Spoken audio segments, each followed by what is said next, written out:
Ma'am, आपका बहुत बहुत शुक्रिया। ये कैसा दस्तूर ज़बाबंदी है तेरी महफिल में, जहाँ बात करने को तरसती है ज़बां मेरी। जम्मू कश्मीर का जहाँ तक ताल्लुक़ है, वहाँ टूरिज़म की बात तो सब करते हैं, लेकिन उससे भी ज़्यादा इम्पॉर्टेंट सेक्टर वहाँ का एग्रीकल्चर और हार्टिकल्चर का सेक्टर है। लेकिन जो आपने इंडो यूएस ट्रेड डील कर दी, हमारा फ्रूट, हमारा सेफ्रॉन, हमारा वॉलनट, वो उसे तबाह और बर्बाद हो गया। हमारे फ्रूट की रेट दिल्ली के व्यापारी तय करते हैं, कश्मीरियों के हाथ में कुछ भी नहीं है। आप मुझे इतना बताएं, ज़ाफ़रान के लिए आप बहुत कुछ पैसा खर्च करते हैं, लेकिन उसकी प्रोडक्शन रोज़ बरोज़ कम क्यों होती है? आपके पेस्टिसाइड्स मिनिस्टर साहब जो वहाँ दवाइयों के लिए आते हैं, फ्रूट के लिए, वो बिल्कुल सबस्टैंडर्ड है। मेहरबानी करके काइंडली इन्वेस्टिगेट दैट थिंग।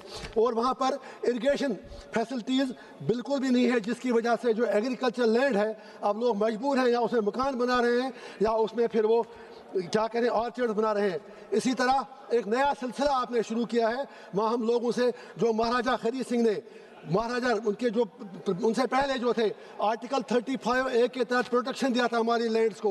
अब वहाँ पर ऐसे लग रहा है जैसे Kashmir as if J and K land is on sale. हम आपको ऐसा नहीं करने देंगे।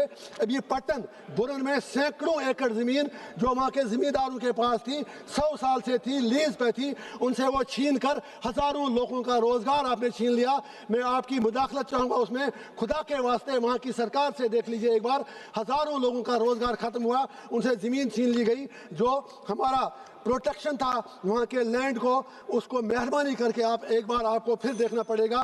Please provide protection to land of Jammu and Kashmir, जो आर्टिकल 35A में था। किसी भी तरह से वहाँ की लैंड सेल पर मत कीजिए, वहाँ लैंड है ही नहीं।